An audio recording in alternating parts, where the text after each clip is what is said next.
Welcome, everybody, to the Three Gun Show. I'm your host, Dave Hartman, and with me today is a very special field correspondent, Adam Maxwell. Adam, welcome to the show.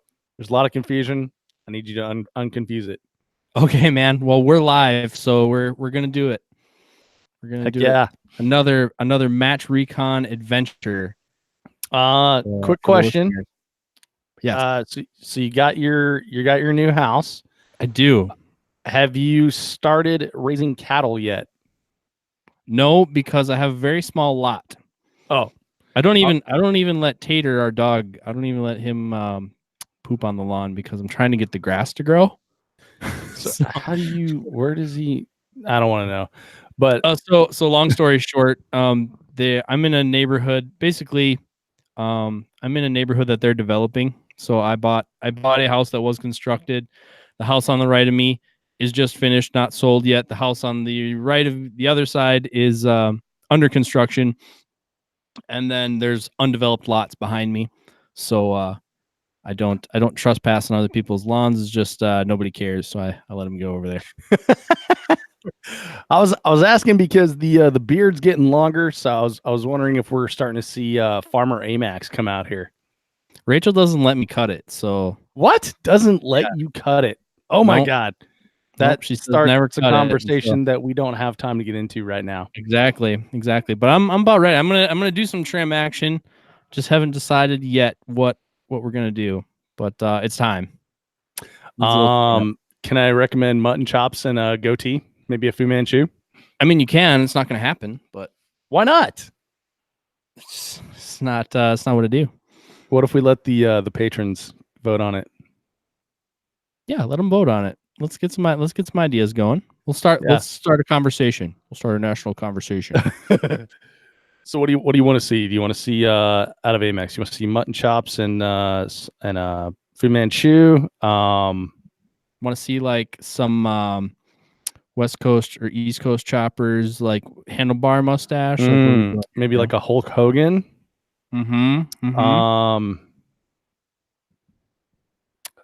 Who am I trying to think of? Oh god, this is killing me. Why is this escaping me? Lead singer of Queen. Guy had a rowdy mustache. So what did I hear? What? It was a different time. Why am I not thinking? Why can't I think of this? Anyway, we should move on. I don't know. Dead air, bad radio. Yeah, it is bad radio, and you're not helping me here because apparently you're not familiar with the world's greatest band. Apparently not. Freddie Mercury. Thank you, Carl Volt. Wow. Yes. All right. They do We Are the Champions, right? Yes, they do. Amongst many other amazing songs. So, all right, buddy. We're here to talk about 6-hour UML multi-gun championships.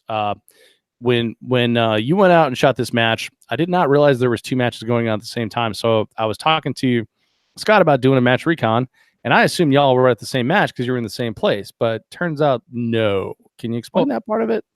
Okay, so we were and we weren't. Most of us were at both of them. Scott did a diva plan, and he went and sat by the pool half the day. So sounds kind of fun, actually.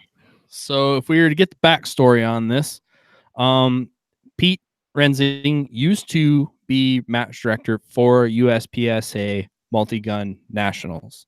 Right. Then he started USSL, which after a couple years, admin of USPSA started to see USSL as a competing organization. A few years? This has been a few years now that we've had USSL? I think so. Wow. Okay. Yeah. So UML grew into USSL, grew into someone that made USPSA feel self-conscious and decided that they felt, from what I understand, that it was conflict of interest for Pete to have his own organization and run their national championship. So that's where you saw the separation from USPSA Nationals, going from where it was traditionally held in Vegas all the way to the other side of the country into Florida, where Farewell and Schmidt and all those guys put it on this spring. And Shannon Smith. Yeah, like the guy. Yeah, that name escaped me. Um, but anyway, so that's what happened. Compete. They saw it as competition, a different kind of competition, and so they split. So, Pete still wanted to put on the match that he traditionally put on. And that's the match that we're going to talk about today. That's the 6 Hour UML Multi-Gun Championships. That is the match that Pete has traditionally put on for the last 5 or however many years. As the USPSA Nationals, it's just not called that anymore. They don't even mention that organization by name while you're there.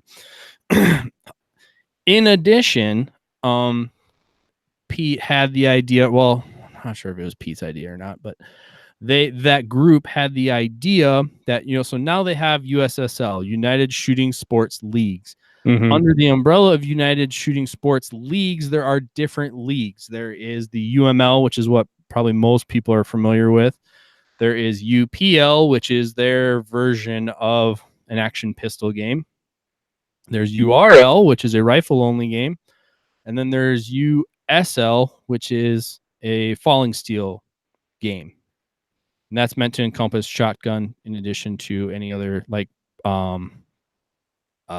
pro-am style falling steel match. That's the pro-am, right? The one with the pistol where they have hard times. And so that's I feel like Pete doesn't like shotgun. Am I correct on that? He's been accused of that. I don't know that that's how he actually feels. But we'll get to that later. I'll write that down. Yeah, write that down. I already did. So anyway, so they had the idea, in addition to the multi-gun match that they traditionally put on, they wanted to put on a grand championship, which would crown a champion of all 4 leagues. They wanted to make a match that encompassed all 4 leagues and then conglomerate those scores together. To hear them tell it, 3-gun, when it first started, was a collection of single gun stages. I had not heard this before, but people with gray hair told me, so it must be true. Yeah, I think I first heard this from Travis Gibson. I think, and maybe Mark Roth told me this as well. But apparently it was like a match where there were an equal number of pistol stages, equal number of shotgun stages, and equal number of rifle stages. But that's how it started in, I think, USPSA, because I think, and we'll have to find an old guy to confirm this, but I think with Soldier of Fortune type stuff, it's always been multi-gun. Or maybe I'm wrong on that as well. Yeah, but like to hear him tell it, there were more single gun stages back in the day. Yeah. And so they kind of wanted to bring that back with a new flavor, if you will. And we've on the show been pretty critical of single gun stages in the past, whereas like a multi-gun match, but you had 1-gun stages, and then that led into the thing where you had to have one gun stage for each of the 1 guns. And then it's a direction that I didn't like in 3-gun.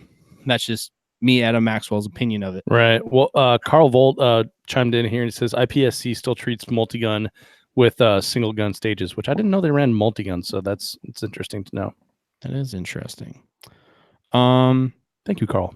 Thank you, Carl. So what they did for this one to adequately kind of normalize, the skill sets across all the different leagues, is instead of having 1 single gun stage for each individual gun, they had 5 stages from each league. Mm-hmm. So I think that's like a pretty cool format, and it sounds like a fun thing, right? So you have 5 stages from each discipline plus 5 multi-gun stages. I'm shocked that you thought that was a good idea, knowing your dislike of 1-gun stages.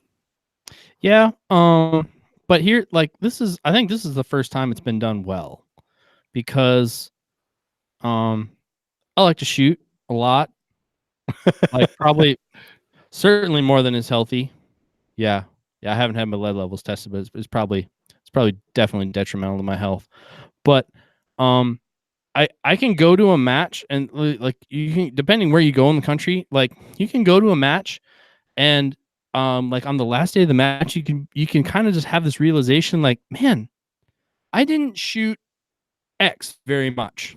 Like I was at a 3-gun match the whole time, but like, man, I didn't really shoot pistol. Like I shot my pistol, but I didn't really think about my pistol shooting very much. Like I didn't feel like I spent very much time with my pistol or shotgun or rifle, right? And it can be like round count wise, or it can be like phoner wise. Well, every pistol thing I shot was just a bunch of paper that I was slinging bullets at, and Yep. really consider how hard it would be or strategy or anything. Yeah. And then there's the other side, like I said, is round count, where it's like, oh, well, I shot half as much pistol as I did rifle, or half as much shotgun as I did pistol, or something like that. Right. Right. And that's where blanking. USSL did a good job. Yeah. So but anyway, so like you kind of you can go to these matches and just feel like you didn't get to spend an adequate, you didn't get your fill of a gun, or you weren't concentrating on that gun very much. Oh, I don't know where I was going to go. So when you say that Pete's been accused of not liking shotgun, that's kind of one of the things. Like when I used to go to Pete matches, it was like, well, yeah, we shot shotguns, but the shotgun was super lame, Yeah. And from watching videos, a lot of times it's like you pick it up, you shoot a tube of shotgun, which is 9, and then if you have a makeup, you have to load, so it completely destroys your whole stage. Yep. Because the stages are so short, and then you dump your gun and you move on to something else. Yep. And we would make the joke, like, if you want to save weight on your way to Vegas, just put your diffusion choke in your shotgun and leave all the other ones at home. Yeah, because everything's like super close. Yeah. So I know. Okay, I'm sorry to interrupt, but I noticed that as well. Like when I shot the SHOT Show aftermatch 2 years ago, I ran on the threads of my shotgun a lot, because like I had an IC and a mod. This is when I was running my Stugger. I had IC and mod, and so at that match I took the choke out. Yeah, and that's no lie. And so what we had on this time for the Grand, now we're actually kind of getting off topic because that's a match you've already reconned. Yeah, we're just kind of trying to explain the whole big picture here. Yeah. So what I liked about that match is you got 5 stages with each gun. Like you got to spend a good amount of time focusing on each gun, and then you got to have a significant piece of time to put them all together. So one afternoon we shot shotguns all afternoon. One morning we shot pistols all morning. One time slot we shot rifles the whole, so we spent a few hours focusing on that gun, doing all the things that are fun, interesting, or challenging with that particular gun. And then in a different block, we went on to the other gun sets. So I thought that was actually very well done. And that's why I'm pretty stoked on next year, and why I think that's, for as light as attendance was this year, I think that's a match that needs to continue, or should continue. So after I was talking to Scotty, I was thinking about this more, and I'm doing a project where I'm gathering a list of club matches around the country. By the way, if you have a club match and it's not on the list, go check it out. 3 Gun Talk on Facebook. We'll add it there. But it reminds me of like a club match, right? Like there are clubs in the country that will do a 3-gun match every second Saturday throughout the year, right? Yep. But there's also matches that will do clubs that will do like a pistol match March, April, May, and then June is our multi-gun match, and then July is back to multi-gun, and then maybe we'll have a carbine match somewhere in there. Like it kind of splits it up throughout the year, because there's a small amount of participation or people that want to run different matches. So I see, like, big picture wise, there's like actually like this format out there already, right? It's like we shoot a pistol match, and like, hey, this weekend we're going to shoot a carbine match, but this weekend we're going to shoot a shotgun match, and then now we're going to shoot a multi-gun match, that kind of thing. Yep. And I mean, I might be getting a little bit ahead of myself on this, but like this match, or the idea of this match, I mean, he limited entry to it. He only wanted 50 slots to it. He wanted it to be kind of silly. He wanted it to be that kind of elite. There's kind of the small crowd out there who wanted an elite invite only, really top tier talent match. to kind of like, well, who really is the best? The one where all the good guys come to and everybody shoots heads up against each other. Nobody's hiding in other divisions. There's only 2 divisions in the Grand. There's open and TAC. So that is the goal for this one. And I think this one most adequately weights all the different skill sets while still putting them all together. So, there's matches all over the country that are, trying to make a buck and give away product and attract tourist dollars. I would say that this organization for sure, and this match in particular, is the only one in the country that is really trying to crown a champion. Yeah. I think it's like a noble cause in the grands, but if you look down the list and practice score, they definitely missed the mark. And granted, it's like a first year match, so it's going to take a while for the cream to rise to the top and for it to get popular, for people to want to go, for it to be like a destination match. But definitely don't think it worked out this year. First year matches are always lightly attended. I don't think this one was particularly well promoted. I don't think so either. Like, I was super surprised to see Pete putting together what's it called? Barricades that had like 6 hour on it and stuff, and he's talking about, oh, this is gonna be for the grands, and that was like the first I heard of it. Like, during the build was the first I heard of it. And like I think, I don't know if he's speaking into a vacuum of Western United States, but it's definitely not getting on my radar at all. Well, I think there's also so much going on in UML world. Like, there's already how many major UML level 4 matches are there? There's 4, I believe. So it's like, man, there's 4 big matches going on out in Pro Gun. There's 4 like, Super Bowls, and they all matter nothing. Yeah, it's like, who can keep them all straight, and like, people are like, oh yeah, I like Expedition, I'll go to that one. I traditionally go to Surefire, I'll go to that one. So like, to throw another one on the schedule. Well, like Scott and I were talking about after the show, there's from Scott's perspective, like, he doesn't want to go to Texas 5 times and shoot at the same range, right? And that's the same perspective I have. It's like, I don't want to go to Vegas. One, like, I dislike Vegas. 2, it's like, if the same guy is putting on a match at the same range, is it really going to be that different? So, do I shoot Expedition? Do I shoot Surefire? Do I shoot Grands? Do I shoot UML Nationals? Like, it's so confusing, and I just kind of err on the side of like, I'll let the market figure it out, and then 2 years from now, I'll shoot whatever comes out the other end. But it's super confusing, and I have no idea what the differences are between the matches. I don't know why they're significant. I don't know why there's in one league there's, like I said, 4 Super Bowls. It's so freaking confusing. There's no information on their website on how everything fits together. And like, so I was listening to the Vortex Nation podcast actually today, and Jim C was on there. He was talking about the border wars, and the way that thing started was like from a club level, and he went out and he like got all these clubs on doing this little series thing, and then it built up, and now there's like a championship match, and it's NRL sanctioned and stuff like that. And I think like Pete's doing it the opposite way. He's like, let's build 15 Super Bowls, and then hopefully that'll flow down into regional matches and club matches. And it's just it's like confusing. Like, what do you strive for? These 4 matches do you strive for? It doesn't seem like there's really anything to strive for. Oh, well, Surefire is the championship, but Expedition's really fun. You got to go to that one. Oh, Multi-Gun Nationals, or not Multi-Gun Nationals, Multi-Gun Championships is good. And it's like, everything has championship behind the name.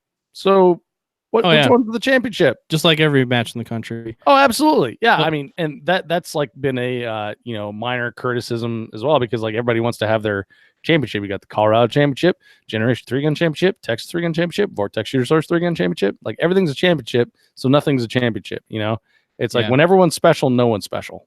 Right. So here's how it works. Minor little rant there. Yeah. So here's how it works, and then we can move on.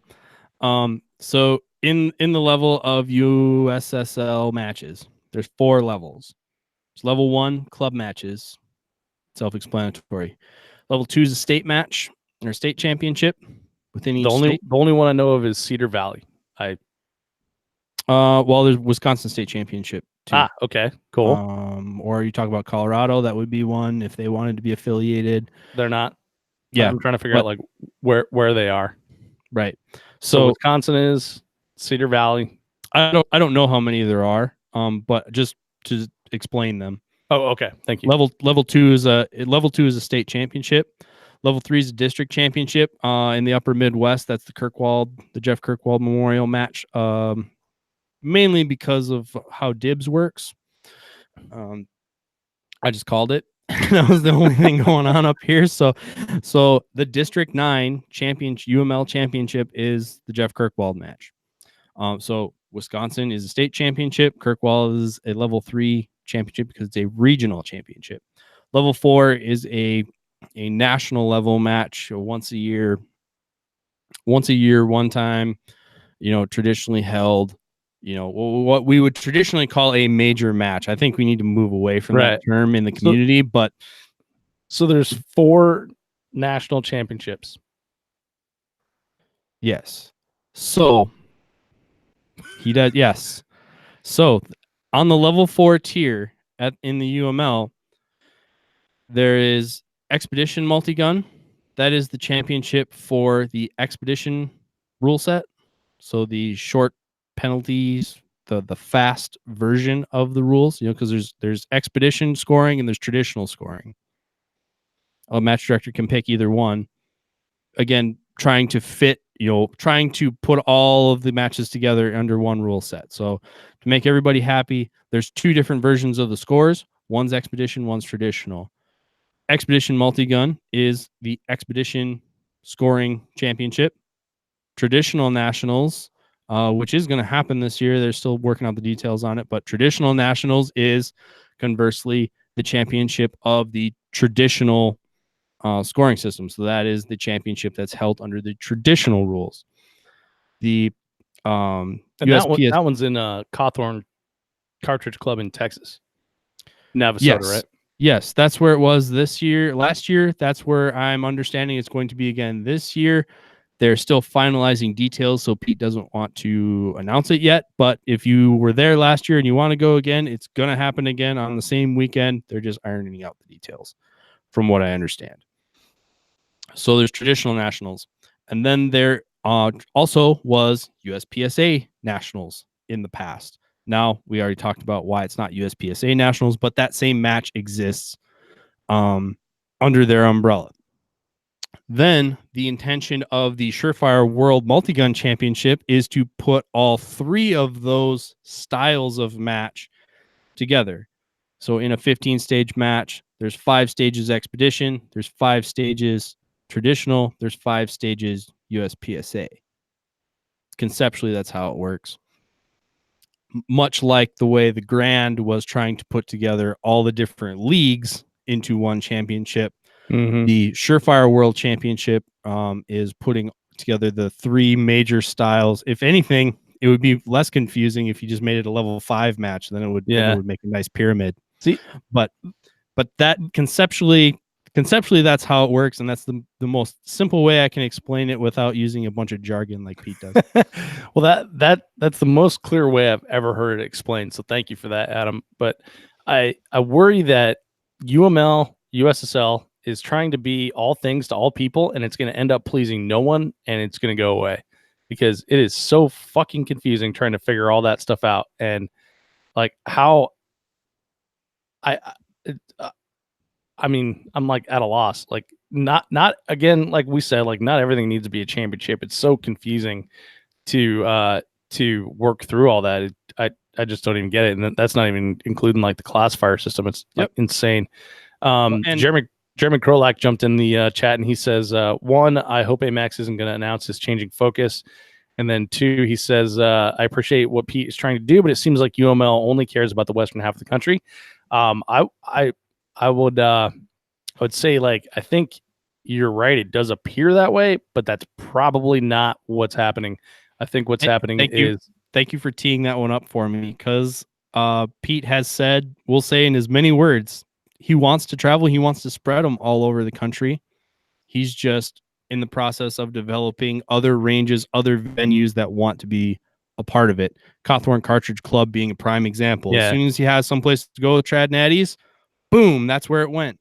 If and I get that, but the point I was trying to make is like that's the same thing that people saw from Three Gun Nation, and I think it's a function of like that's where all the steel is. So this is where we're gonna hold the matches.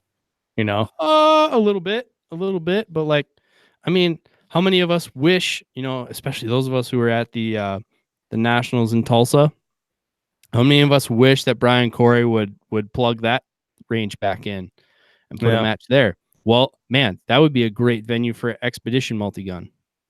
Yeah, it would. Well, and it would make more sense too than it not being in Vegas. Then it wouldn't be confused with being the same match, because that's right. Honestly, dude, that's the way it looks right now. Like, like imagine we have Dave and Adam. We're putting on a match.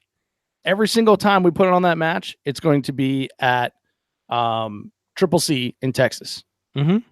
And it doesn't matter what you call it. Yeah. Dave and Adam are putting it on. It's at Triple C. But like, I mean, how hard is Three Gun Show to get off the ground? And you're one guy. Yeah. USSL is like three people.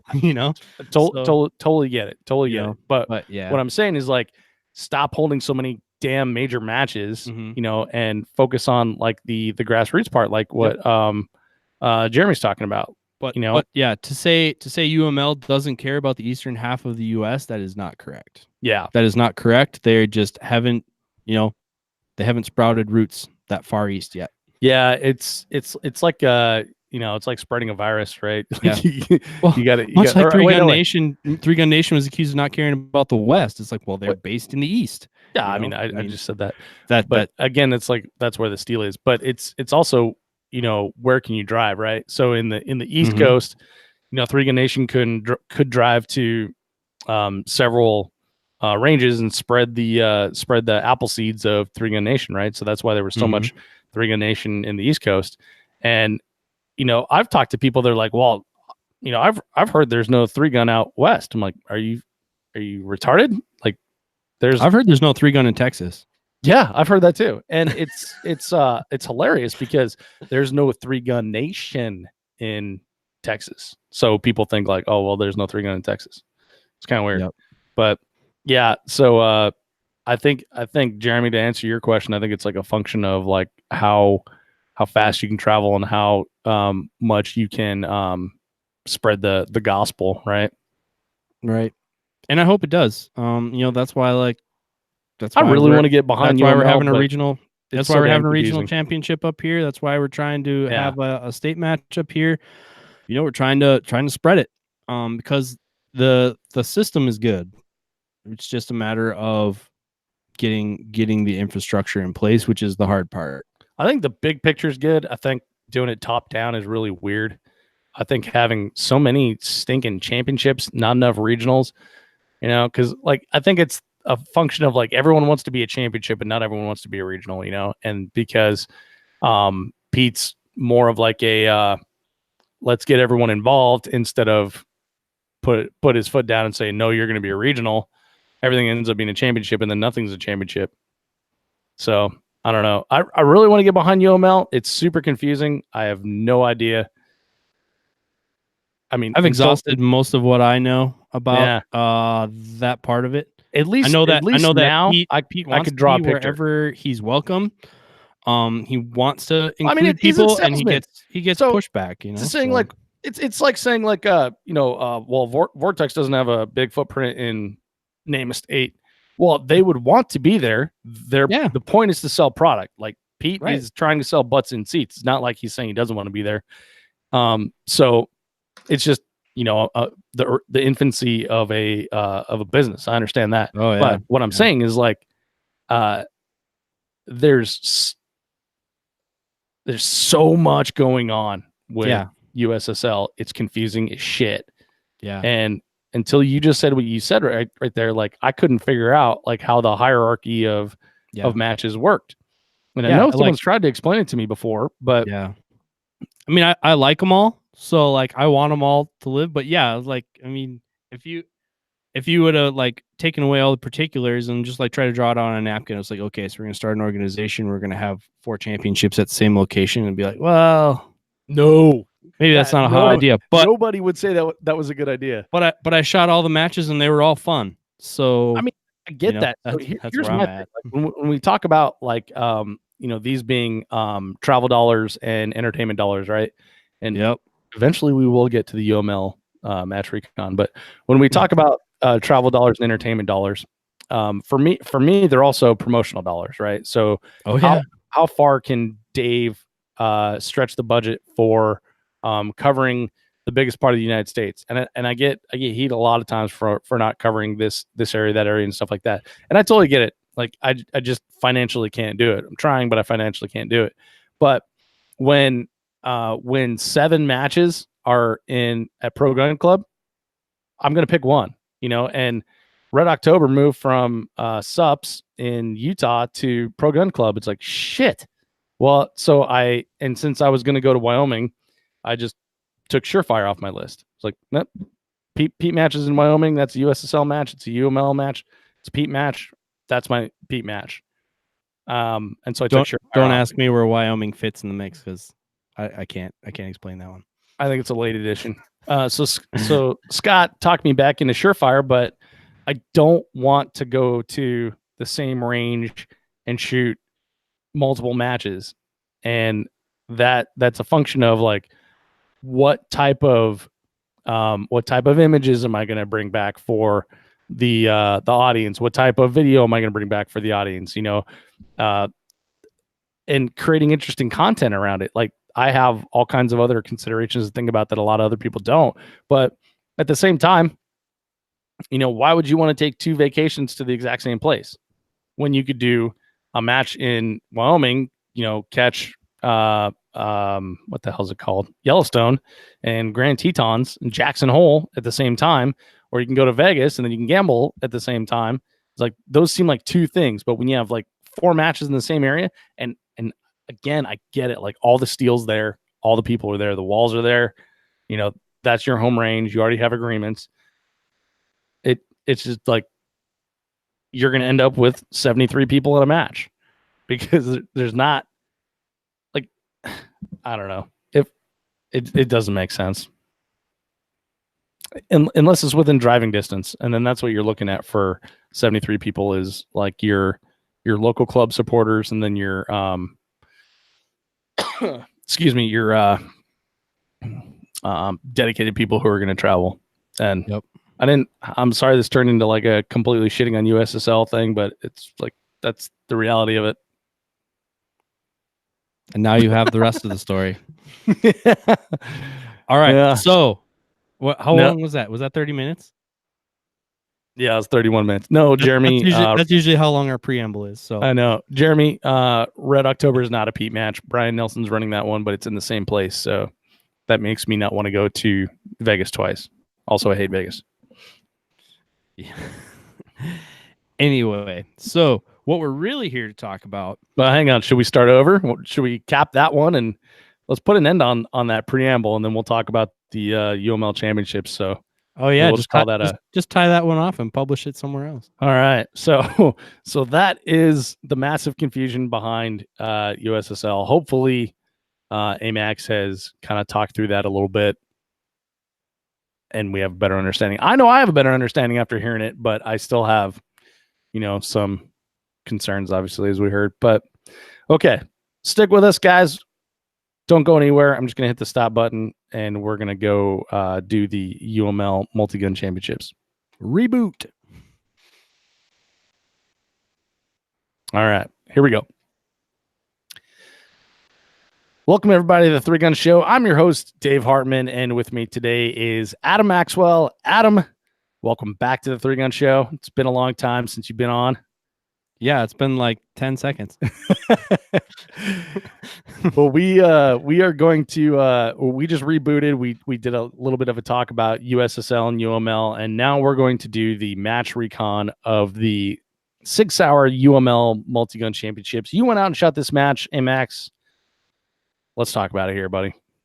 Yeah, I mean, I came to this match the way I usually come to UML matches. I'm standing in the booth at SHOT Show when Pete comes up to pitch us for sponsorship, and he has this new idea, and I was like, oh, I want to shoot that. And so after I want to shoot that, should be do it somewhere else. don't start that again. So yeah, so it was, so here we go with well, the idea was the Grand, and the Grand is piggybacking off of this match, which you talked about with Scott Green. But the appeal for me, because I have a problem, is you can shoot both of these matches together Right. in 3.5 days. Well, I guess it'd technically be 3 days. So you can shoot 30 stages, 3 days. That's a lot of shooting, and it's about my limit, as I've learned this year. So but I was all in. So I wanted to do the Grand because the Grand was new and interesting and all that stuff. And then like, well, the schedule works out. And you can do it without killing yourself. You can shoot the other match too. This was the other match, the Sig Sauer UML Multi-Gun Championships. Traditionally, what has been the USPSA Multi-Gun Championship. But USPSA has pulled back on their championship away from UML because they see it as a conflict of interest. But Pete has traditionally put on a match of this style in this location. People traditionally come out for it. So they sought a new title sponsor and put on the match that they've traditionally put on this time of year. Which also happens to be the same title sponsor of USPSA Multi-Gun Nationals. LOL. Oh, really? I wasn't paying attention, but that is kind of ironic. All right. So we'll get to more irony later. So it was held May 17th through the 19th, 2019 at Pro Gun Club Vegas, where there's always a bay open to shoot machine guns if you got that itch. Ooh. The scoring was, it's technically time plus points, but I would call it points based on fastest time. I think that's kind of getting to be its own thing. So the fastest time rounded up to the nearest rounded up to the nearest whole second.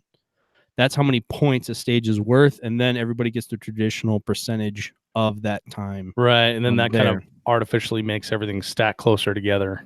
Yes. So technically time plus points, but I think I think that's getting to be its own thing, points based upon fastest time. I think that's a better way of saying it too, because then it differentiates from traditional time plus scoring. Does anybody even know what time plus means anymore? They just kind of spit it out. Time plus penalties, right?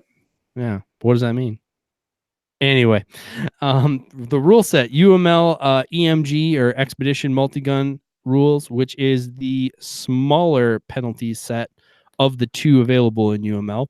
Right. Practice score was used for sign-up payment and scoring. This region of the country is kind of where practice score started, so they have a very good relationship, and they put on so many major matches a year that they've pretty much fully taken advantage of the whole entire practice score suite to make all this work. The schedule ran on an AM PM schedule because they're running two matches together on this one. They traditionally also have been running the Expedition Multi-Gun, which runs on multiple time slots. They actually kind of have the time slot thing down to a science, and they run pretty much on time.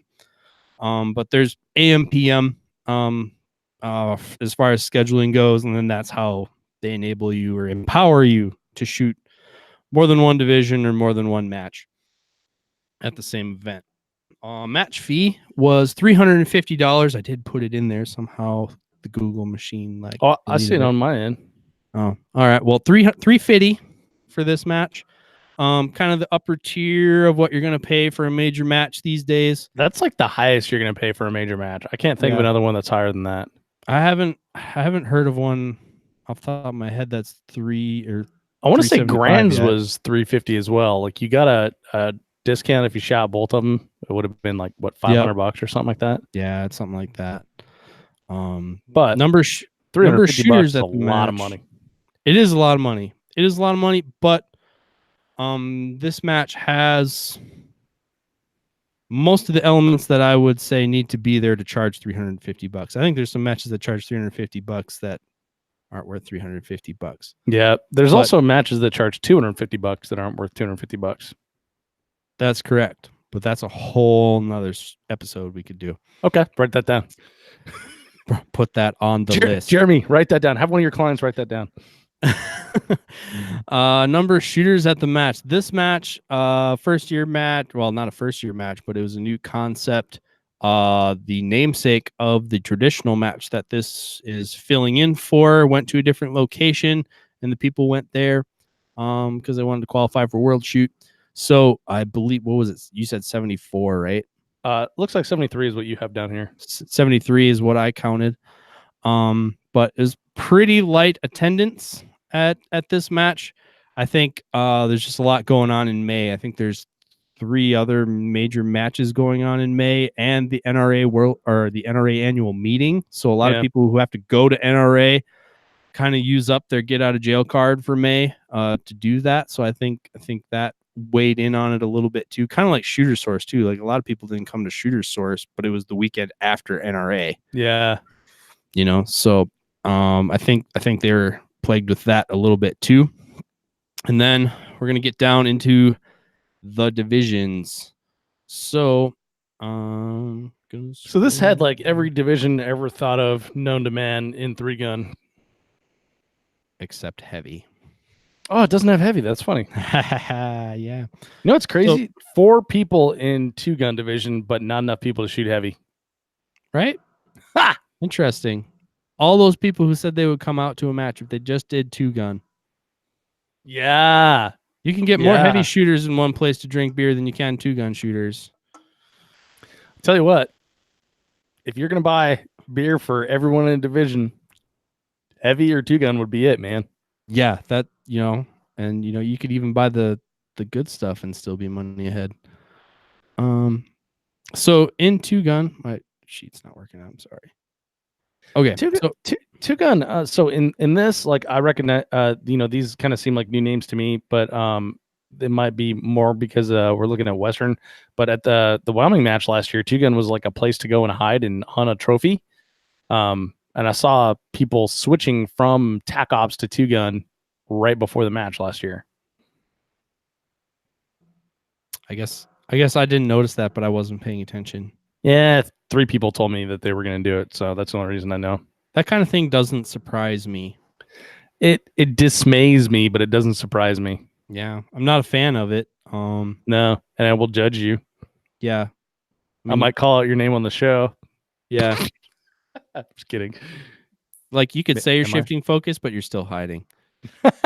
I'm shifting focus away from the shotgun this match. I'm sorry. I couldn't help it.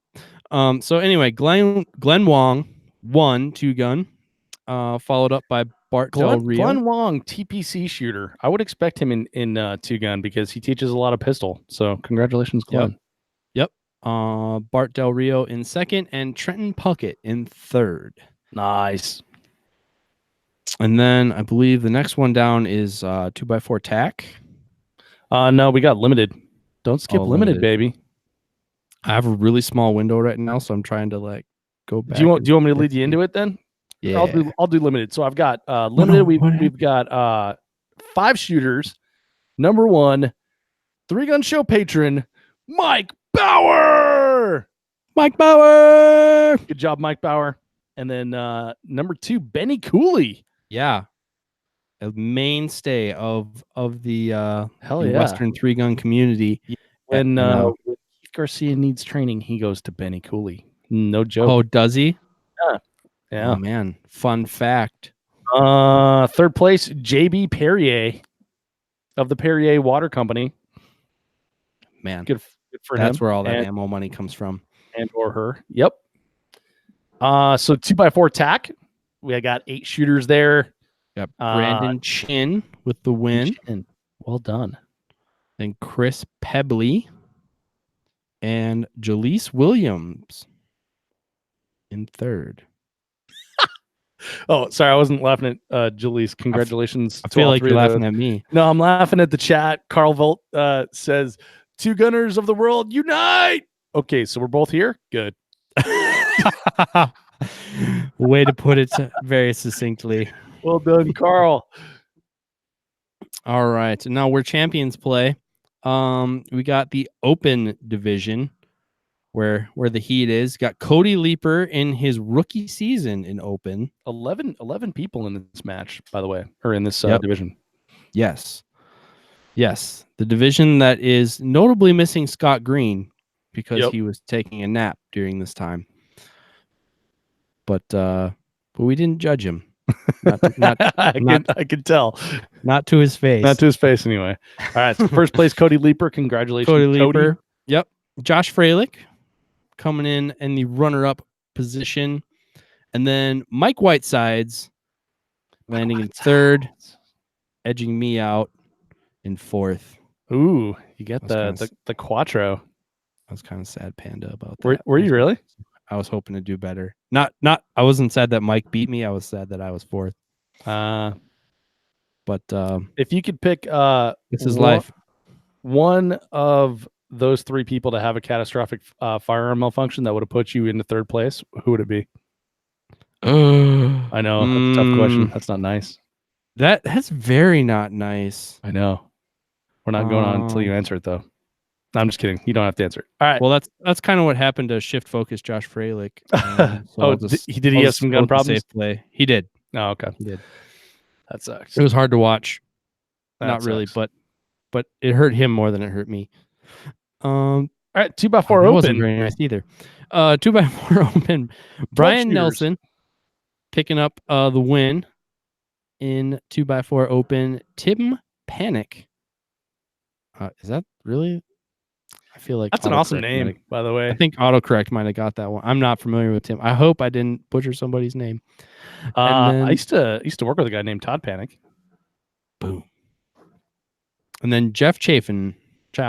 Texans do travel. Stone Cold Texan. All right. And then TAC Ops 33, biggest division, 33. Yep. And we got USPSA shooter Nils Johannesson. Yeah. Is that how you say it? Jonason. I'm sorry, Nils. It's probably actually said some other way, but that's the way I'm going to go. There was no. Everybody knows who Nils is. Just call him Nils. Got mad pistol skills, showing up and laying the hate in TAC Optics division, which is it's pretty hard to just come out of USPSA, pick up a 3-gun match and win in TO. Yeah. Like when was the last time that happened? And then we got Jeremy Reed in second and friend of the show, Adam Reiser in third. Adam was just on the show yesterday. He if you mentioned this, I wasn't paying attention. All right. So good job to all those people. Other opportunities. So Amax put in here, this was the opportunity. Yeah, this kind of was the other opportunity. Like the focus of the admin was the grand. And then they actually used part of this match. 5 stages of this match were part of the grand. So you didn't have to reshoot the UML portion of the grand. Oh, cool. If you were shooting the grand, that's kind of what made it doable. It makes a lot of sense. But yeah, it was like you shoot your 5 UML stages, and if you want to shoot the other 10, you can shoot a whole nother match. So that's what makes this work. So before we get into the recon criteria, James Carshoot just joined us here, and he says Dave is hard hitting. Yeah, I'm kind of being a D today, I guess.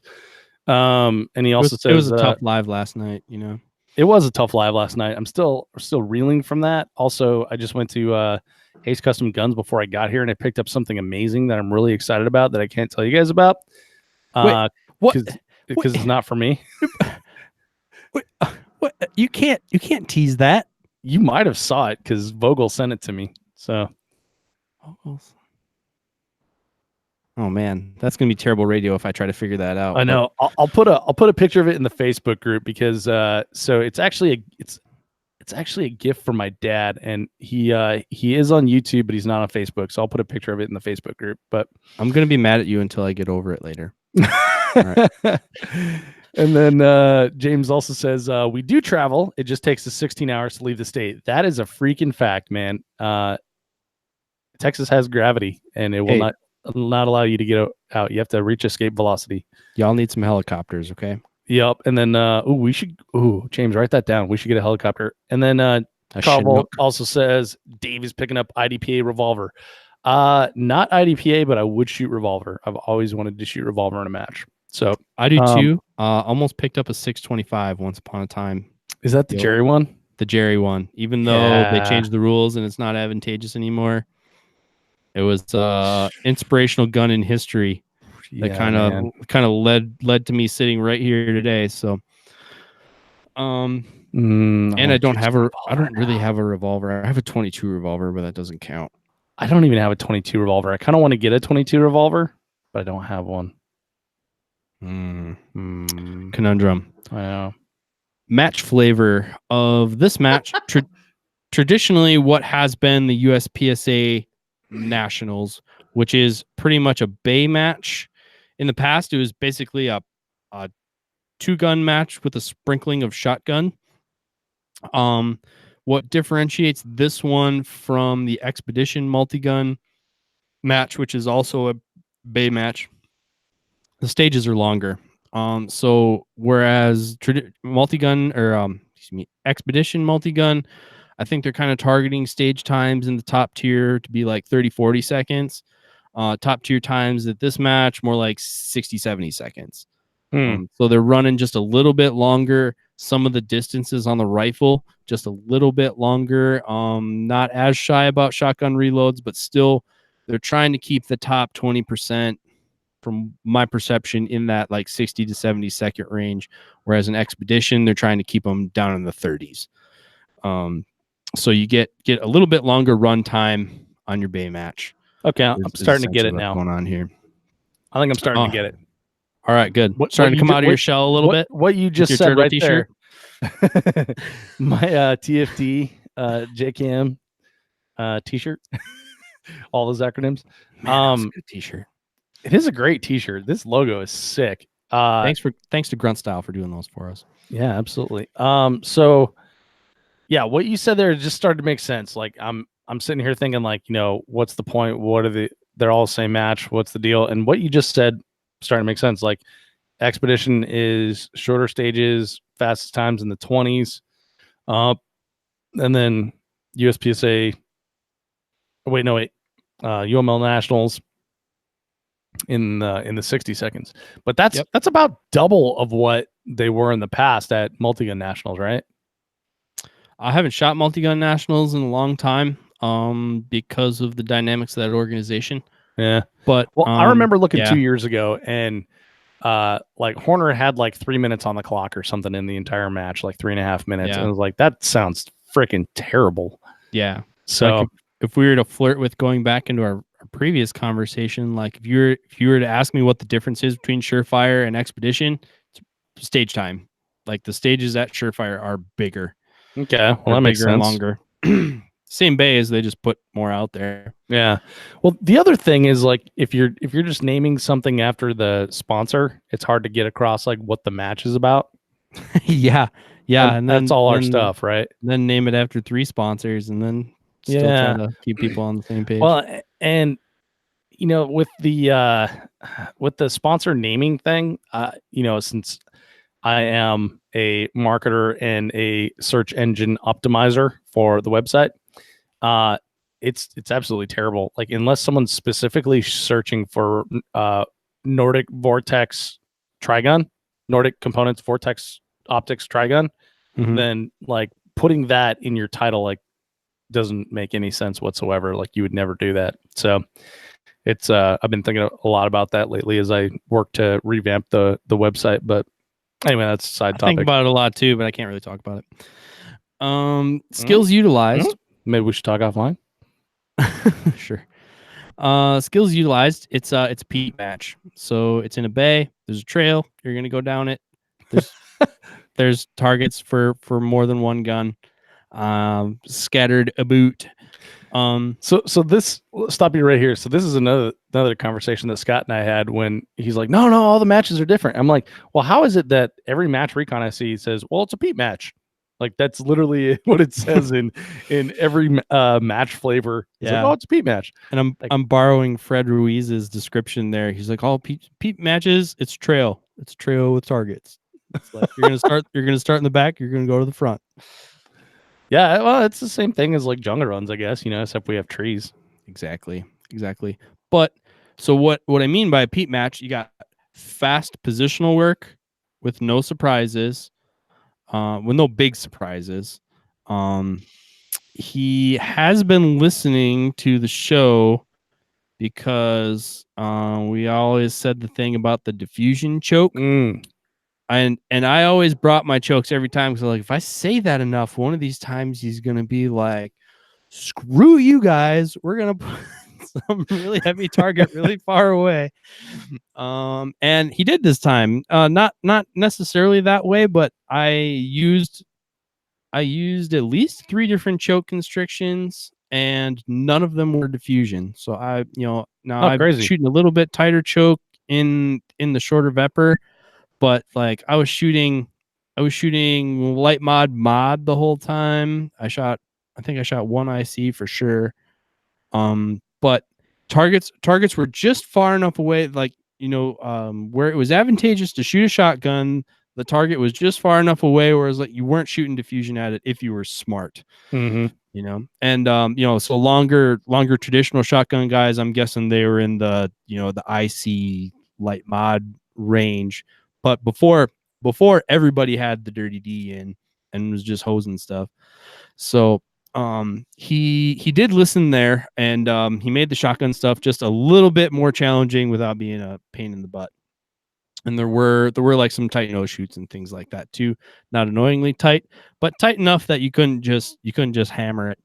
And one thing I've seen from Pete recently is so he's got those paper hex targets, and he'll have like a no shoot like this with a shoot like that, and it seems like there's only like 1.5 inches around it or 2 inches around it. And that's like a fun little challenging target. Yeah, on the surface you're like, well, who would hit that no shoot on that? And then but you're like, oh, you just gotta slow down. And then halfway through the match, like just like A zone's just like prairie dogging over the top. No, there's no A zone at all. Oh yeah, like when I had my hands like that, like that's the length of the. All you see is delta. Yeah, all you see is delta. Yeah, it's kind of cool. I've seen that in a couple. Delta anywhere. That's all you got to do, right? Oh, for sure. Yeah, I've seen that in a couple of videos from I guess Las Vegas matches, and then they had that at the Kalash Bash, which was a URL match. So that was kind of cool. And then the other thing I had in skills was he uses what I'll call creative use of unique to match props. Unique traditional props. So like they have a rope bridge, it's in the same bay all the time, but they have one, and they use it. There's other props that you would traditionally see, like you're going to traditionally see a slant roof somewhere, but Pete went out of his way to play with the angles on that, so that it was a weird angle that nobody really had a good solution for. Like even in open, when we had all the pods and all the bags and all the everything, there was still no good option. There wasn't an option that everybody was happy with. And people were like, well, I'm going to try it this way. And they're like, well, I got through it, but that wasn't it either. And then they had one rooftop for sure that was from the URL match that was super steep. Like, I mean, it was almost like, it must have been like 60 degrees. Like it was really tall and it was really slanted. That one was tricky to shoot off of too. So that's kind of skills utilized in all right. So terrain, obviously Las Vegas Pro Gun Club terrain, bay matches with targets on hills and like it's a rock quarry, so there's rocks everywhere. Yeah, and there's a couple valleys that they can shoot back up into. They can't do it on all of them, but there is a place where they can stretch them back a little bit further, and that kind of goes into the next one. Longest shot was 460 yards, and then about 15 to 20. It's been a couple weeks, so I can't remember exactly. About 15 to 20 long range targets in what we would traditionally. I think that's about a perfect distance for a long range target. Like there seems to be a trend of like, oh, let's touch 600, and that just seems like unreasonable. Yep. Well, and then it decides the match. Like whoever Yeah, whoever exactly. can one shot the 600-yard target, they could screw up everything else for the rest of their life, but they won that match.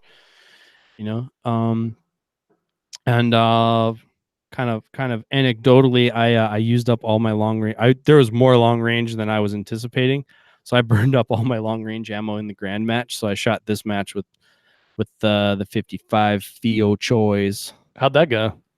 It went good. It went good. So and with my 11-inch barrel, the guys still give me crap for it. But hey, one shot at the 460. So put that in your pipe.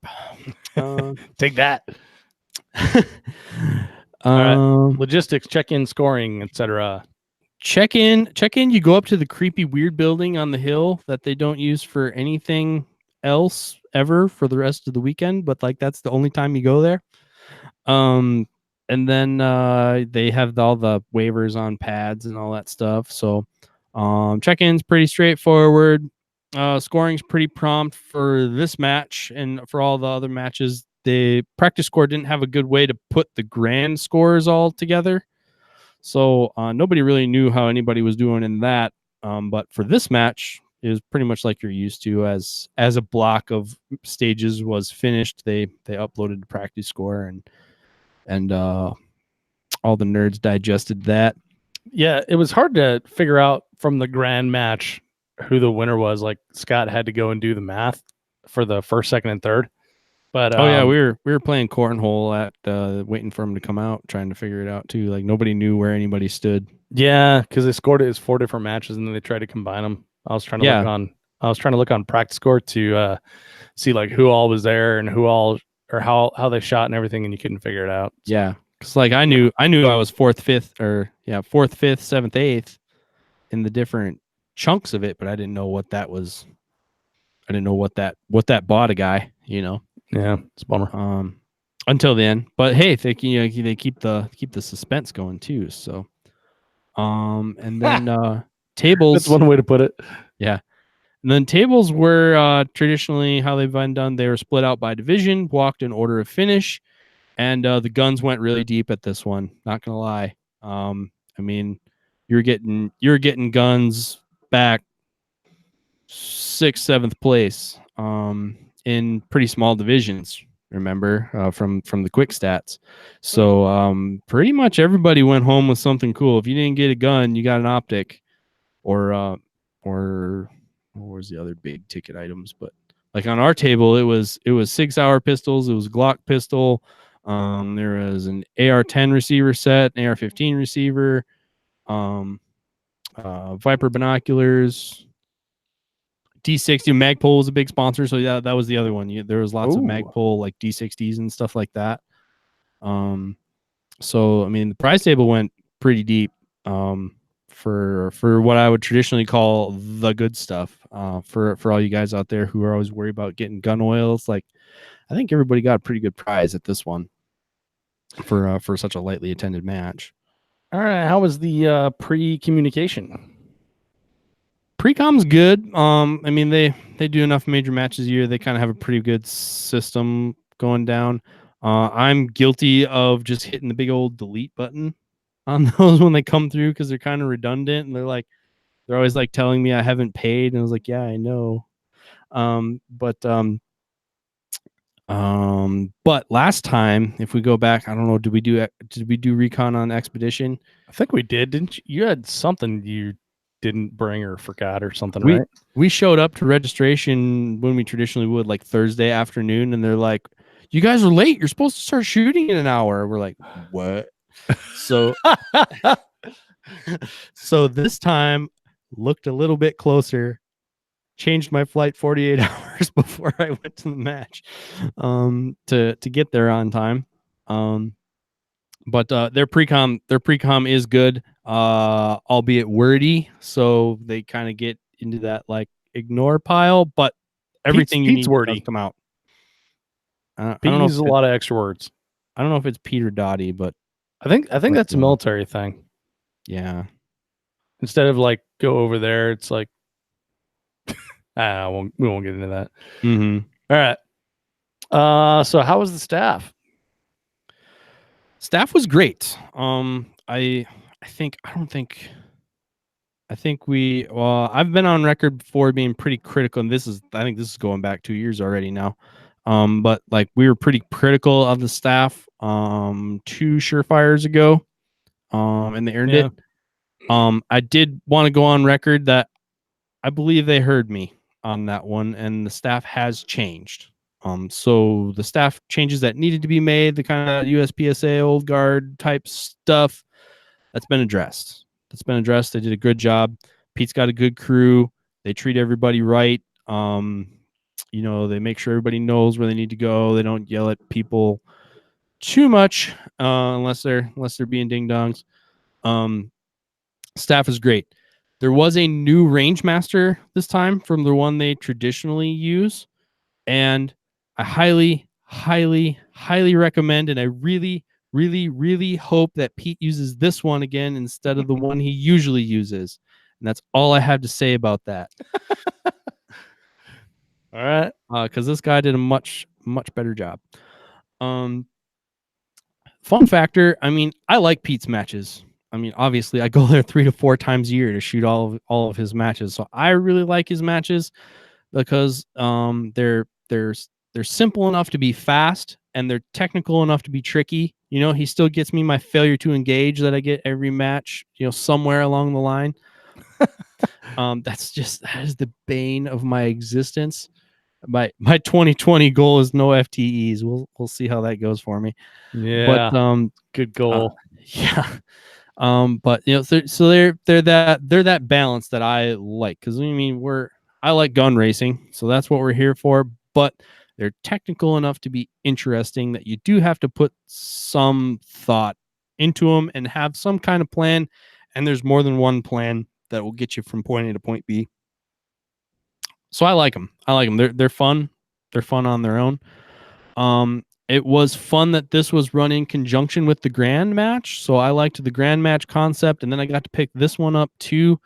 I got to shoot, a lot of stages, which is what I like. I know it's not for everybody, so people could still participate in one or both of these, or they could participate in both of them, kind of to, choose your own ending, decide what size of adventure you want to have. I really like that about Pete's matches as well, that he kind of gives you that option. If you are gonna take the time off work, if you're going to go all the way out to Vegas, if that's a long way away for you, you can get some shooting in while you're there.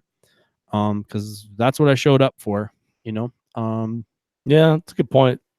Lots of shooting opportunities. Yeah. And then I like that, this organization, USSL, is really, really trying very hard to build matches that are crowning a athletic champion. I really like that. I think there's a lot of matches out there trying to make a buck and promote. I don't think they necessarily care about attracting talent and crowning a champion, and I really like that about what Pete's doing. Nah, and that's a good point, because that's one of the things I see a lot when we go to matches, is like the prize table / awards ceremony is just like all right, let's hurry this up, get our free shit, and get the fuck out of here. And it's like, well, what did we come all this way for? To compete? Like, we're not going to make a big deal out of this, or I don't know. So good for them. But I will say that, like, based on our previous conversation, like, I don't crown a champion of what, 4 matches? Like, there's no one Halo. Yeah, I mean, and you can go listen to the other show if you want. It's a castle, not a pyramid. But like, I don't think you can say you're at the top of the game if you're not shooting one of these matches. Like this, like if you're not coming to UML. But which one? That's the point. Well, yeah, but if you're not shooting any of them, which there are people who aren't, I don't think you can say you're on top of the game. Yeah. That's where I'm at. Yeah, there's so many different types of matches, and that's the thing I really like about 3-gun is, like, USPSA is going to be, that's one of the things that everybody likes about it. It's like, what you're going to get when you go there, but that's also what I don't like about it, is like, you're going to get when you go there, because like we could be in Minnesota shooting a USPSA pistol match, we could be in Texas shooting a USPSA pistol match, and we can be in Nebraska shooting a USPSA pistol match, and it doesn't matter where you are, it's just a match. Right. So like they use unique or interesting features, terrain features, or something like that, and or I don't know, but that is the cool thing about 3 gun is there are unique matches everywhere, and if you don't shoot like at least all the regions once a year, then yeah, are you really the best? I don't think so. Right. And now Dave's favorite part of the show. Funny things that happen at the match. Everything else is just to get to hear. Yep. And now I was trying really hard to think of something funny that actually happened at the match, and I couldn't do it. But so what we have here, so in my world, what I have going on for this the way this particular week stacked up, one of our biggest trade shows of the year on the government sales side of things here at Vortex was the week right after this match. So to do this match, I essentially had to get on a red eye and go straight to a trade show. So I was packed up for like 10 days worth of being out on the road. And so, but like we've talked about before, like it's just kind of like, it's kind of douchey to be the guy who's like, oh, hey, can you walk the prize table for me? I got to get to the airport, or yeah, because it's not only can you walk the prize table for me, it's can you take 3 hours out of your day to pack up my prize in a manner which will not damage it. Send it to me, stand in line at the post office or UPS or whatever, or go to your FFL. It's like, that's a big ask. Yeah. So, well, and we're at the upper levels, we're also representing sponsors. Vortex was a big sponsor this one, so someone's supposed to be there to be at the award ceremony. So all of that considered, what I did, the way I do that is if I'm gonna fly out the same night, I get the latest flight I can get. That's the lead into the story. I'm on the 10:20 out of McCarran Airport, right? And we wrap the prize table on a Sunday, so that means like everyone smells like tequila and vomit. Yes. So, but like they wrapped the prize table at like 4 in the afternoon, right? So in my head, I got a lot of time to kill, like a lot of time to kill. Lots of ways you can do that in Vegas. But Josh Freilich and Mike Whitesides are getting Monday morning flights. So they're like, hey, do you want to come dinner with us? And I'm like, yeah, absolutely. Had to go visit our ammo cache and my friend while I was there to drop off the ammo that I had left over. And then I went to meet them at dinner. Ended up going to the wrong Outback Steakhouse in a different part of town. It was called Outback Steakhouse, but I think they're like in jeopardy of getting sued because they weren't on brand. Like you went to an off-brand. The colors were different, and like I was like, man, this is the wrong place. Yeah. So finally get there, and proceed to have the typical dinner with your buds on the road, talking about pretty much what you would think Josh, Mike, and I would talk about if we were hanging out. Guns and 3-gun and whatnot. And so I got there, I don't know, 6:30 or so, and we hang out for a while, just eating. And gets to the point where it's like, I look at my watch, I'm like, man, it's 8 o'clock. Man, it's time. You know what? It's time to go. 8 like, o'clock, dude. You should be at the airport. Got guns. Yeah. So we're walking. It's like, yeah, guys, it's time to go. And we were done. So we're walking out, and I'm walking out in the parking lot. I'm doing the math backwards in my head. I'm like, oh my gosh, it's really time to go. like I've lost track of time. And so I'm in the parking lot, and it's like, all right, gotta like finish. There's a couple things that I haven't packed in my bag yet, so I gotta stuff those in. Gotta make sure to take my carry gun out, put that in the Pelican case. Don't try to go through security with that.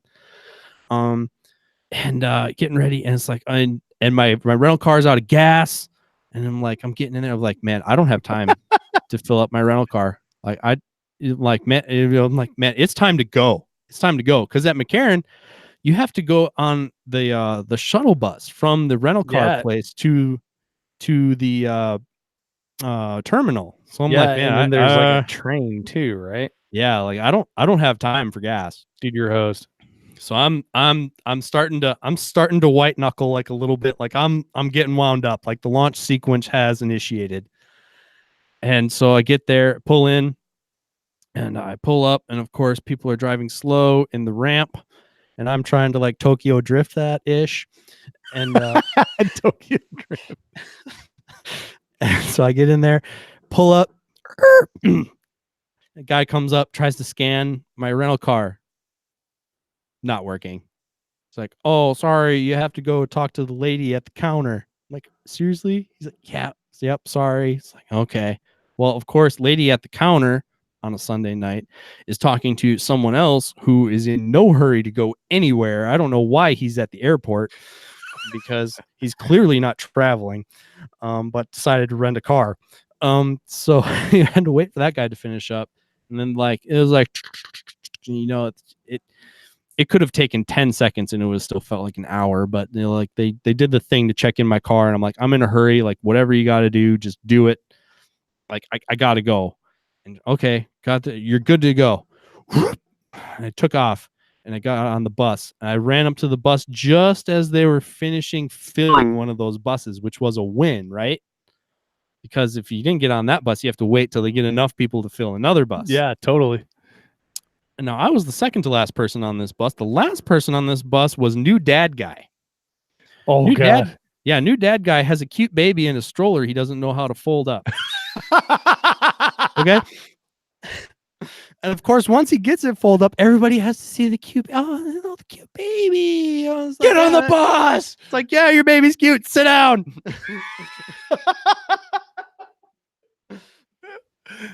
So my God. Get to the terminal, and I'm like tapping on the pole the whole time, like, because could this bus maybe do 25 instead of 15? Like, let's go here. Get to the terminal, and I like rudely jump off the bus, like throw my Pelican on the sidewalk, go back in, get my other ridiculously heavy bag, and I'm like, I'm gone. I'm in. I'm like, all right. There's still hope. This is going to be close, but I'm saying there's a chance. And I go to special services because I got the guns, and that's what Delta wants you to do. Go right up to that gal and like, hey, cutting it close. Oh, I yep, have yep, guns. Yep. And she's like, okay, blah, blah, blah. Yep. This, that, and the other thing. I've done the drill at McCarran a bunch of times. They're going to take it. They want you to wait. This is one of those places they want you to wait 20 seconds or 20 minutes. Yeah. If you go back and listen to the Flying with Guns podcast, which I just listened to, this is one of those. They're By going to the go. way, addendum to that Flying with Guns podcast. I got dropped off at the airport by Ruben, and I hand the guy, Pelican case, and he's like, I was like, we good? He's like, yep. I'm like, nothing else? He's like, nope. I'm like, okay. And then I went through security, was sitting down having a beer, and they called me. Yeah. And not like over the intercom, like he telephoned me. Yep. How did you get this number? I've had that before too. Yeah. How did they get your number? Yeah, seriously. So anyway, so like I'm relieved, she's like, all right, well, yep, here's all your stuff. And, we like you to wait 20 minutes and then you'll be good to go. And so at this point, my 10:20 flight starts boarding at 9:40. I believe at this point, it is 9:05. It's 9 o'clock. Oh, wow. You made it there faster than I thought you would have. You made it from the Outback to the airport, all this bus stuff, not getting your thing scanned, and it was only 9. Yep. It's 9 o'clock. Did all right, bro. Yep. So I'm feeling a little calmer, but I'm like there's a chance, but like we're almost home free. We're like little engine that could. We're getting up to the top of the hill, right? Yeah. And so I'm standing there. I like Pete's matches too much. I've done this before. I've flown out of McCarran a bunch of times. They just have you wait there in case they need you. And if they need you, they'll call. They never call. I stood there. Just stay there. I stood there for 8 minutes and I was like, F it, I'm going for it. I go upstairs. I go across like the little like bridge thing that you have to go across. And all the way I'm in the D concourse, so I had to go. There's some walking to do around here and around there, and I get in line. Just as I get to the point where like you're starting to walk in the ropes and then like starting to form a line, and I've like just slowed down to the part where like we're in the back of the line and starting to like wait. there's easily a half-hour line at security. Oh man. Okay. And then my phone rings with a Vegas area code. Oh no. F. Hi, this is Adam. Hi, Adam. This is blah, blah, blah from the front desk, and TSA just called, and we need your key. Did you go up through security already? Nope. I'll be down there in a minute. And this is where I start running. I ran, fast jogged back to around the carousel and across the bridge and down the stairs and back to the front desk. And all right, well, just give me your key and I'll take it back there. Those of you paying attention to the show know that what's in the case? A short barrel rifle. Oh yeah. So you can't. I can't. Did you explain the ATF thing? I said I can't. I need to be present when it's opened. And she's like, what? And I'm like, it's a federally regulated item. I need to be there when it's open. She calls somebody, and that trumpet had to talk to somebody else who was apparently like the manager trumpet. And basically like, all right, well, he's coming up here. He'll be here in like 3 minutes. Oh boy, here we go. And so that guy comes up and, waiting. And he's like, hey, so I need your key. And I'm like, no, it's a federally regulated item. I need to be present when it's open. He's like, what are you talking about? I'm like, there is a federally regulated item. In that case, it is illegal for me to give you this key. I need to be present. And he's like, well, that is a secure area of the airport. We don't let people back there. So your options are to give me the key or we're going to cut your locks. And like, if I had been here, if I was here 2 hours, this was before I listened to the Three Gun Show travel podcast. You cut the locks, you just committed a felony. Yes. But I had not yet heard Ruben's advice from the end of that show, and I wholeheartedly agree with that now because of the way that this played out. Okay. I was like, dude, there's a short barrel rifle in there. Like this is no bullshit. Like, don't F around. This thing, he's like, no, back up. He's like, well, what is it? What are you talking about? I'm like, there's a short barrel rifle in there. All right. And he's like, do you have a stamp for it? And I'm like, of course I have a stamp for it. Well, and that's the thing. It's like, you're not the Treasury Department. Yeah. He's like, do you have a stamp? Yes, of course I have a stamp for it. I have a FFL too. And he's like, what's an FFL? I'm like, a federal firearms license, dude. I'm in government sales. All right. Like, I didn't tell him I was a competitor. I'm like, I go the route of I'm in law enforcement sales. That's why I have these things. And he's like, I don't know what to tell you, man. The best way to do this is for you to give me that key. And I'm like, well, what's your badge number? And let me take a picture of your ID. Because if this goes sour, I'm not kidding you. ATF is going to come looking for you tomorrow. And he's like, noted. So I took a picture and he's like, hey, just wait here and I'll be back. This is 9:22. I no longer care about you getting on the plane. I'm only concerned about the firearms. So I'm waiting, and it's 9:30. It's 9:35. It's 9:38. He hasn't come back yet. I'm like, oh my God, I'm going to miss my plane. I'm going to be late to my work thing for no other reason than I'm an idiot. Yeah. You know? That's the best about like time stories like this is when it's the person's fault. So you can just laugh at everything instead of going, oh Yeah. my gosh, that must have been hard. No, Now no. I can just laugh at you because it's totally your fault. This is straight up just Adam being a doofus, all right? So 9:40. Oh, they're starting to board. 9:42. Oh, I'm missing my plane. What am I gonna do? What am I gonna do? He comes back at 9:46 and hands me my key. He has a picture. Hey man, your of case was empty when we opened it. that would be funny. This story would have a much more interesting ending if that's what he said. But he's like, here's a pic. He's like, is this your case? And I'm like, yes. And he's like, all right, well, so I scanned it. And he's like, I locked it. I put zip ties on it. So if those zip ties are cut, if you get it and those zip ties aren't tampered with, I'm the only one who has been in your case. You know, you're good to go. And I'm like, okay. And then this is the point where I'm like, all right, dude,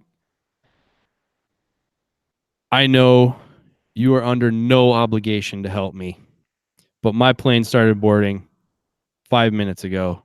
Is there any way you can help me get past the checkpoint and not miss my plane?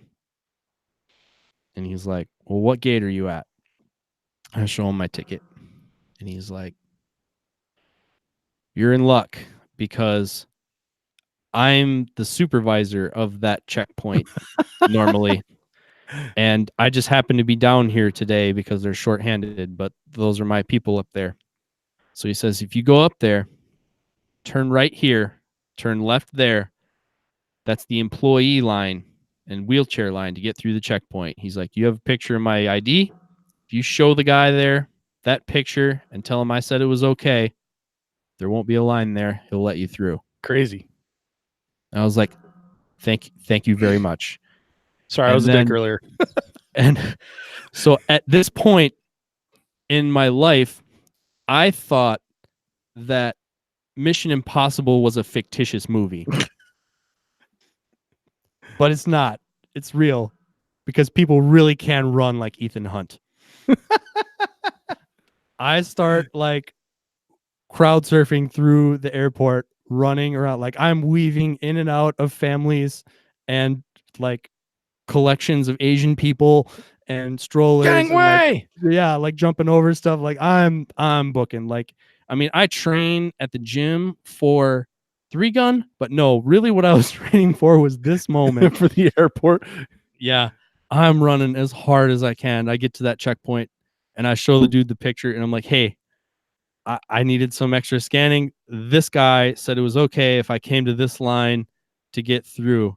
They're boarding my plane. He's like, what? And I had to like say it again a couple times because probably what I said the first time didn't come out as English. Because you were like breathing hard and yeah. And he's like, oh yeah, man, you're good.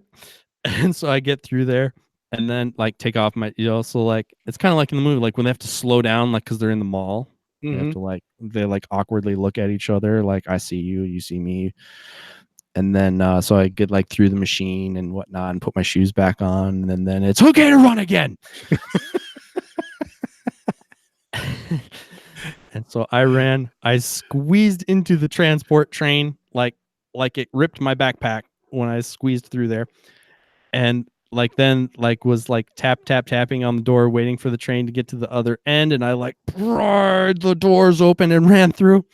I went up the escalator 3 steps at a time, ran down the concourse, took a left, ran down halfway down another concourse, and I was the third to last person in line to board my plane. Not last. I'm on time. I was not the last person. I just barely made it. And I did not breathe normally again for another 4 hours. Nice. You made it. Well done, Max. So be nice to TSA people. Yeah, be nice to TSA. Job. Like it's the whole situation sucks monkey balls. I like Austin because the place where they scan them is like out in front of the ticket counter. so Mhm. you can like be there, which is good. When when I came back from Wisconsin, like I said, they had to call me. I went back with him. He's like, "Come on," and Oh yeah, I go back there every yeah, time. They're it was like, weird. "Oh, wait over here." They got And stand next to the they'll call boiler. you. I'm like, can we just go back there because they're gonna call me, Yeah, yeah. you know? But yeah, so You guys should have told me that. Madison does a really good job. But yeah, I usually have to go back there, but they're pretty low key. Yeah, I don't like that. They're like, "Well, wait here if we have to call you." It's like, just call me. Just like, do you want it open or not? You know, Yeah, it shouldn't be I an option. don't like that. And I don't like the roulette. when I joke about, for as good as Madison is, when I joke about that one time they jammed me up when I was being legit, it was Madison that did that. And they did call us while we were like at the gate, and they're like, "Oh, we need you to come back through security." And it was an ammo weight issue. All right, it sucks. But, Well, last little comment from the chat here. James says, love Amax's stories, and we all do. I practiced that one a few times, so I thought you'd like it. In the mirror. Nice. No, windshield. Well, Amax, I think we're done here. Thanks for doing the match recon of the UML multi-gun championships. Is that right? UML championships? Yep. The 6-hour match that no 6-hour people came to. There you go. Yeah. Well done, man. Glad you enjoyed it. And thanks for explaining the structure of USSL and UML before that. So everybody that still listening, thanks for hanging in there with us and being a wonderful patron and being a part of the show. We'll catch you later. Bye-bye, everyone.